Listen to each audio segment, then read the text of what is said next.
Big announcement, friends. A lot of you that follow our program at Biola, the Apologetics program, have been wondering what's going to happen now that our amazing founder, Craig Hazen, has retired from Biola and is now working with Stand to Reason. Well, what a lot of people don't know is behind the scenes for about the past year, we've been working to hire a new faculty member. And can I tell you, some of the applications we got were incredible. Wish we could have hired a dozen people.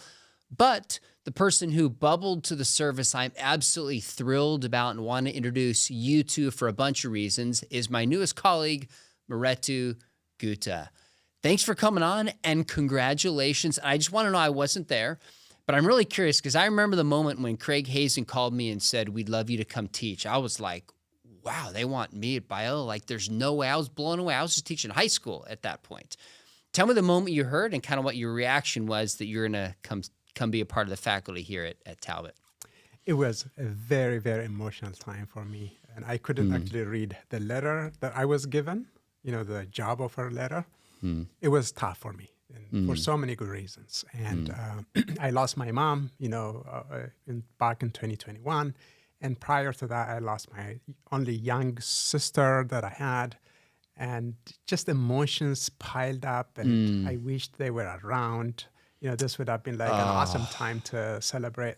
And my mom used to pray for me. And, you miss those moments. And also, I have been looking forward to kind of plugging myself in an academic environment on a full-time basis. And it was just a long journey for me. And I just, it's not like getting kind of academic position. Yeah. It's just, it's multifaceted for me. Like there are so many things involved in it. And, this is just a piece of miracle for me. I'm so honored to be your colleague. You've been serving our program for a long time as adjunct, teaching some remarkable classes.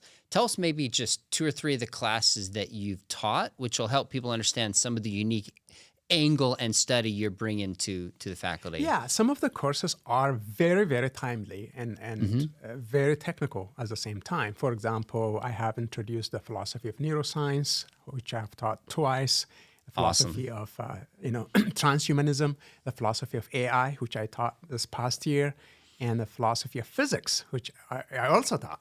So I think the strength that I'm bringing to this program is like this multidisciplinary technical, but very relevant and timely courses. And, people really can take these courses and fit anywhere in the world. And I think some of our past students, for example, benefited immensely when they applied for PhD programs, for example. And many people do not offer. Is that your phone? Yeah. So sorry. You're killing us. We're going to keep this in here, just so you know, you're a human being. You're big time now, getting calls from people. I actually love that it went off. That's hilarious that you forgot to start, we should. No, let's keep going. I'm going to leave it in here. Why not? We're good. Yeah. Let it go. So let me take a step back. Yeah. Tell us where you're from and maybe how you became a Christian. Yeah. Originally, I'm from Ethiopia, and I was born and grew up in Ethiopia until the end of my undergraduate years. And then I came to the United States for my graduate studies, and ever since I've been here. And I went to UK to do my PhD as well. And then, in what? In philosophy. And I did my postdoctoral research in consciousness studies at Durham University, with a bunch of physicists and other kind of scientists. And so I have this kind of a strong interdisciplinary background. And I became a Christian, I can say, when I was in my mom's womb. Just for me, it's not like there's a dramatic story that I can tell you. Same with me. I've always been a Christian, and I grew up in a Christian home. And my dad was, a minister, and my mom was also a minister until the day she passed away. And so I always tease people, well, I don't have this earth-shattering, story to tell when they ask me, like, how did you become a Christian? I've always been a Christian. So it's a wonderful, wonderful life. So tell us about your love for apologetics. Where did that come from? And how popular is apologetics in Ethiopia, by the way? Yeah, I think apologetics is very, very popular in Ethiopia because we used to listen to William Craig's lectures and JP's lectures, and we used to read their books. And we also are familiar with your dad's work as well. And I was deeply involved when I was in Ethiopia, like as an undergraduate student, and also after I graduated from college. I used to write so many articles and debate with people and so on. So I can say that apologetics is not something that's related only to Christian faith. Everyone is apologist, by the way. I agree with that. Everyone is a scientist That's in a some fact. sense. Everyone is a philosopher in one sense. So many people have this misconceptions. Apologists, no, you are also apologists for the whatever cause that you defend, whatever truth that you think should be defended. In whatever context, you are apologist. You're doing apologetics. So everyone is apologist. I think for me, it's just it's pretty natural from the way I grew up, and I wrestled with so many questions when I was a kid. The problem of evil and the existence of God, and who am I in this universe, and so on. And all of those things really led me to kind of have this. A love affair with apologetics, and it's not going to go away. You're in the right place, and that's how I feel too. Now, I did my dissertation academic book on the apostles. There's a couple other academic books I'm working on, but I do probably more popular stuff, whether it's on YouTube or speaking. You have some high-level academic work, and I want people watching this to realize kind of the weight of what you've contributed to. You brought about 8 or 10 books. You can't show all of them, but maybe show 1 or 2 that just kind of captures the level of work that you've done that you're proud of. Yeah. I think, for example, this is like Consciousness and the Ontology of Properties, which I edited, published by Routledge. Pretty technical stuff. Yeah. And it's on philosophy of mind, and it gets into metaphysics as well.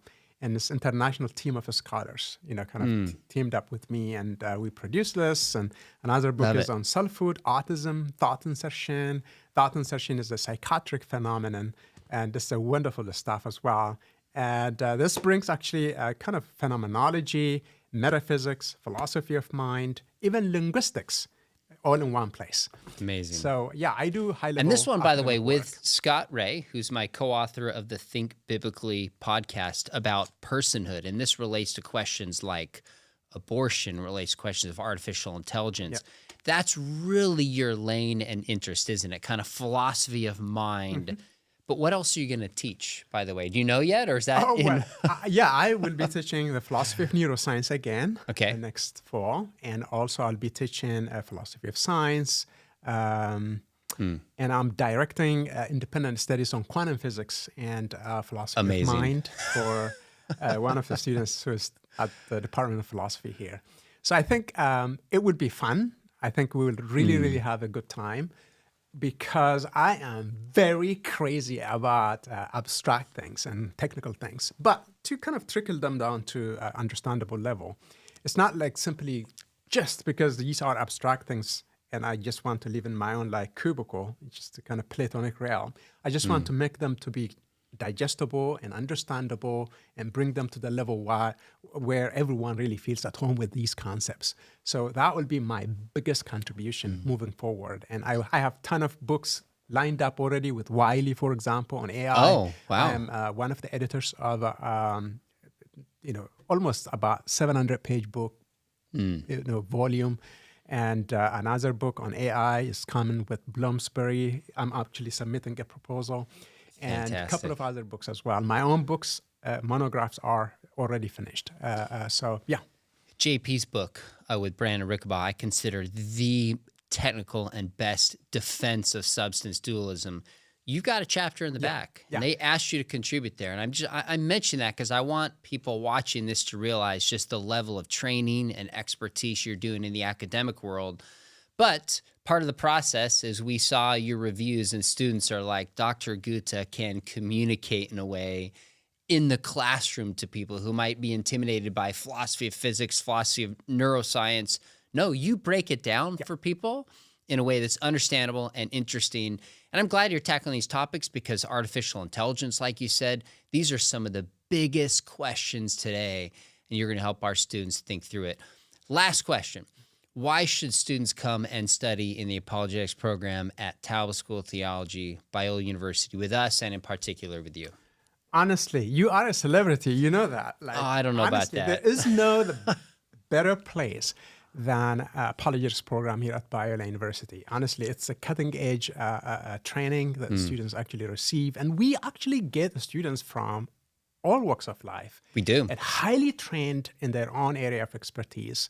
We had students even from NASA, for example. I've had a couple of students who, worked for NASA and U.S. intelligence, all of that. And I think the quality of students that we have in these programs, especially apologetics and science and religion as well, is astonishing to me. And these people are very, very smart, and they see the value of what we do here, and also they take what we teach them here and apply them to different, contexts. So I think the fact that we're drawing such high quality students really speaks for itself, right? So people do not really invest their time and money on something that they think is not high level stuff. So I think that's not kind of to be a little bit arrogant, but truly speaking, so the audience that the programs are drawing, just they literally tell you about the quality of what we're doing. And JP is here, and you are here, and all the great people. Pick Evans is here, and Scott is here. Yeah, Pick Evans, give and take. He's great. He's great. He's all right. Crazy. He's crazy. So I think in general, I can say Greg Gansel is here. He has worked on apologetics for almost, I don't know. Long time. But he's done it in long? practice too. Of course. And you have as well. So you're right. Some of the students blow me away that we've had. Some leading doctors in the world, leading scientists, people from all walks of life. But we also have like high school teachers that'll come. We'll have pastors that'll come. We'll have stay-at-home moms that'll come that might say, I don't have that level of training, and we will prepare you and we'll train you and we'll bring you in. And people, like you said, from all walks of life flourish. So we are thrilled that you're here. Honored to have you part of the team. It's good to call you a colleague, and looking forward to starting this new year fresh. Yeah, that's great. I have been homeless for quite some time now. I have got, kind of a roof over my head. So I always tease people, oh, what are you doing? I'm a homeless philosopher who's trying to do his best. And this feels great. And I'm really, really thankful to be here. Good to have you. Yeah, great. Thank you.